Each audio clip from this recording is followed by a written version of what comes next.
오늘 본문은 기도와 또 응답에 대한 말씀입니다. 기도는 하나님께 간구하는 것이죠. 기본적으로 무엇인가 도움이 필요한 일을 하나님께 아뢰고요. 또 하나님의 도움을 받기를 간절히 호소하는 그런 신앙의 귀한 모습입니다. 오늘 우리도 기도해야죠. 내가 행할 수 없는, 내가 어찌할 수 없는 상황들이 참 많이 있습니다. 답답하고 또 우울한 현실에 주눅들 때가 많이 있다라는 것입니다. 그때 가만히 있지 말고 하나님 앞에 그 모든 상황을 아뢰고 전능하신 하나님, 도울 힘이 있으신 하나님, 그 하나님을 신뢰하면서 우리가 기도해야 합니다. 특별히 오늘 이사야 선지자가 보여주는 것처럼 간절함으로 기도해야죠. 간절한 마음으로. 이사야 선지자는 하나님의 구원 역사를 강하게 요청합니다. 하나님이 잠드신 것도 아닌데 강한 표현이죠. 깨소서라고 2번 말하면서 그 간절함을 표현합니다. 오늘 말씀 9절에 보면 여호와의 팔이여 깨소서 능력을 베푸소서 옛날 옛 시대에 깨신 것 같이 하소서 라합을 점이시고 용을 찌르신 이가 어찌 주가 아니시며. 라합은 신화에 나오는 괴물 같은 존재인데요. 애굽을 상징합니다.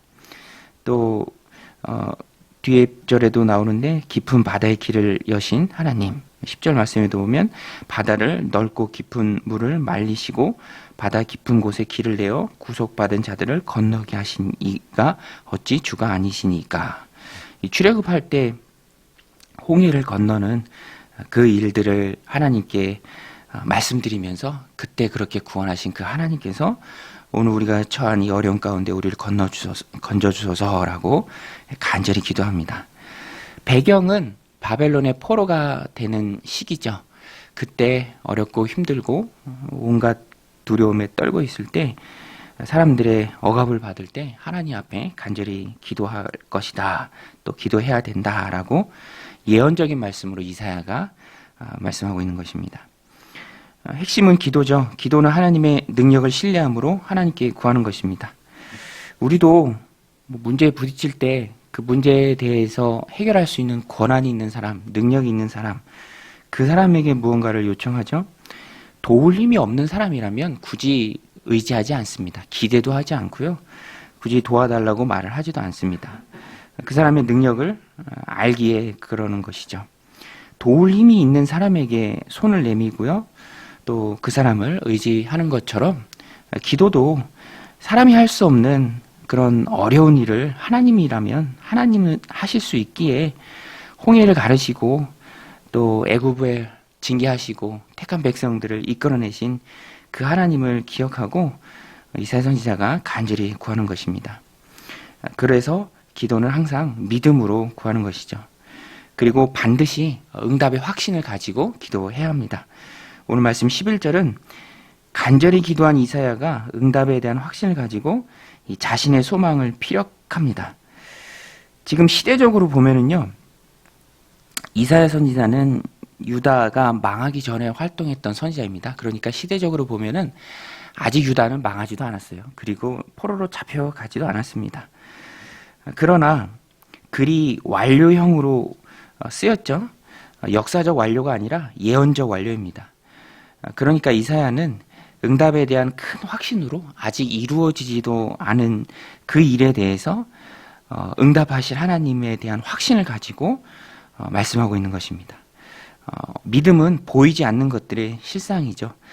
내 눈앞에 있지 않은 것, 그러나 하나님이 반드시 행하실 그것을 믿음의 눈으로 바라보고 확신 가운데 이루어 주실 줄로 믿는 믿음 가운데 이미 이루어 주셨다라는 그 확신 가운데 기도하는 것입니다. 11절에도 보면 여호와께 구속받은 자들이 돌아와 노래하며 시온으로 돌아오리니 영원한 기쁨이 그들의 머리 위에 있고 슬픔과 탄식이 달아나리이다. 오늘 우리도 아직 이루어지지 않은 일이라도 하나님의 뜻이면 반드시 이루어진다라는 확신을 가지고 무엇이든지 하나님 앞에 구해야 하고요. 그 확신을 가지고 하나님 앞에 기도해야 합니다. 엘리야는 우리와 똑같은 사람이었지만 그가 기도했을 때 3년 6개월이나 비가 오지 않았습니다. 또 그가 기도했을 때 3년 6개월이나 내리지 않았던 비가 바로 내렸습니다. 똑같은 사람이나 거기에 차이가 있다면 하나님의 뜻을 붙잡는 것이고요. 또 하나님에 대한 응답의 확신을 가지고 기도하는 것, 그 차이가 있다라는 것입니다. 야고보도 야고보서 1장 16절에서 오직 믿음으로 구하고 조금도 의심하지 말라. 의심하는 자는 마치 바람에 밀려 요동하는 바닷물결 같으니 이런 사람은 무엇이든지 죽게 얻기를 생각하지 말라라고 말씀했습니다. 하나님의 뜻이면 반드시 이루어질 줄로 믿고 구하는 것이 믿음이죠. 믿음은 항상 상황을 뛰어넘는 영적인 능력입니다. 오늘 이 영적인 능력이 그 믿음의 기도가 여러분들 가운데 충만하시기를, 그래서 간절히 기도하고 확신 가운데 기도함으로 응답의 기쁨이 넘치는 복된 삶을 살아가는 여러분들이 다 되시길 바랍니다. 12절부터 16절은 기도에 대한, 이 간절한 기도에 대한 하나님의 응답의 말씀입니다. 하나님 응답의 핵심은요, 두려워하지 말라입니다. 두려워하지 말라. 여러분, 오늘 우리가 두려워하지 말아야 될 줄로 믿습니다. 응답에 확신이 있기에 두려워하지 않는 것이죠. 그래서 하나님은요, 하나님의 관점에서 유다 백성들을 향해서 야, 너희가 지금 너무 많이 두려워하고 있는 것 아니냐라고 말씀하십니다. 두려워하는 대상이 두려워할 대상이 아니고요, 충분히 두려워하지 않아야 할 대상이기 때문에 하나님이 말씀을 주세요. 내가 누구인데 풀같이 될 사람을 두려워하느냐. 오늘 말씀 12절에 보면 이르시되 너희를 위로하는 자는 나 곧 나이니라. 너는 어떠한 자이기에 죽을 사람을 두려워하며 풀같이 될 사람의 아들을 두려워하느냐. 이 말씀을 보면 현재 두려워하는 유다 백성들의 마음을 알 수 있습니다. 지금 그들이 잘못하고 있는 것 두 가지가 있는데요. 그것은 오늘 우리도 많이 하는 것입니다. 먼저는 하나님께서 너는 어떤 자에게 라고 묻습니다. 이 정체성에 관한 질문이죠. 자기가 누구인지 잊었다라는 것입니다. 자신의 정체성이 흐려지면 쉽게 낙심합니다. 두려움에 휩싸이게 됩니다. 오늘 우리가 두려움을 극복하고자 한다면 우리의 정체성을 분명히 기억해야 합니다. 오늘 우리가 누구입니까? 하나님의 사랑받는 자녀들이죠. 베드로전서 2장 9절 말씀처럼 왕같은 제사장들이고요, 거룩한 나라입니다. 하나님의 소유가 된 백성입니다. 그런 하나님의 백성들이 풀같이 될 그런 사람의 아들들을 보고 두려워하고 있다는 것이죠.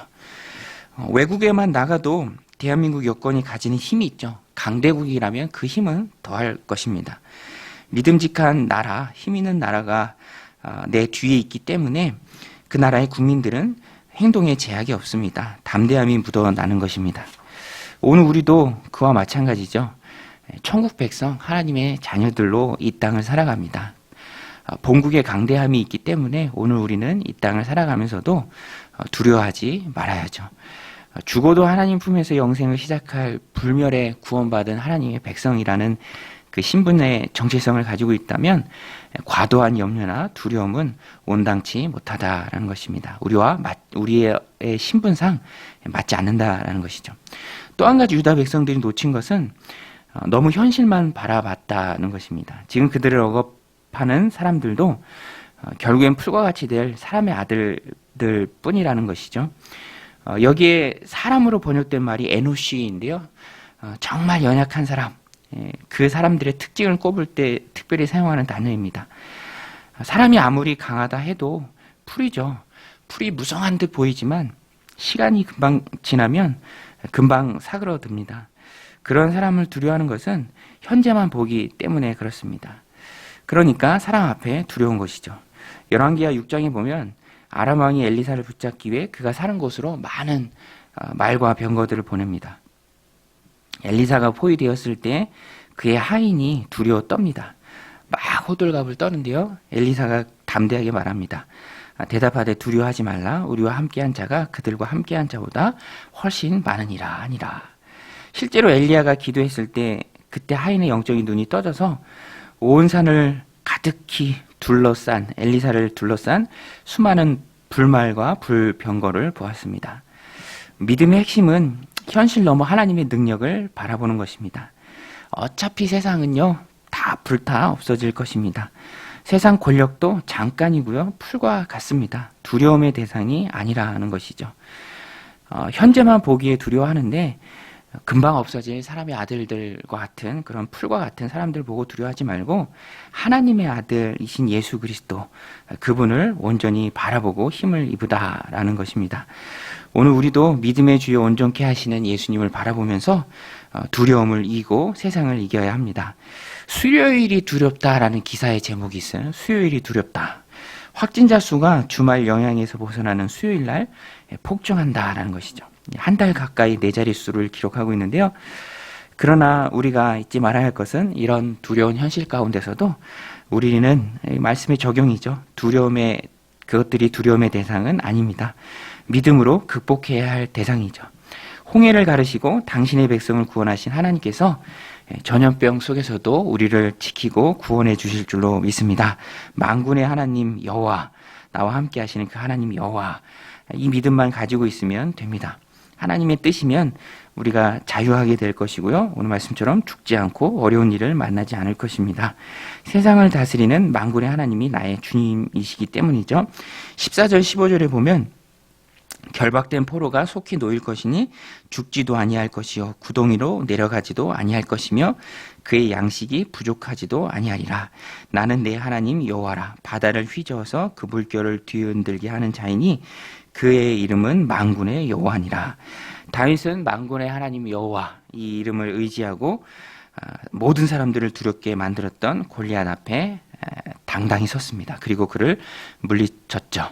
오늘 우리도 골리앗과 같은 세상에 대항해서 만군의 하나님의 이름으로 나아가면 승리하게 될 줄로 믿습니다. 오늘 우리가 이 말씀 붙들고 나아갈 때 승리하는 은혜가, 두려움을 극복하는 은혜가 오늘 하루 저 여러분들 삶 가운데 가득히 넘치기를 주님의 이름으로 간절히 축원드립니다.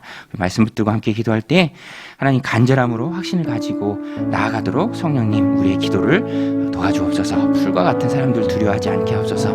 우리를 둘러싼 수많은 하나님 보내신 불말과 불병거를 보고 담대함에 또 용기를 내는 하루가 되게 하여 주옵소서. 만군의 하나님 이름으로 나아갈 때 큰 승리를 오늘도 우리 삶 가운데 허락하여 주옵소서. 우리 함께 기도하며 나아가겠습니다. 하나님 아버지, 오늘도 이 새벽 저희들 주님 전에 나와 기도하게 하심에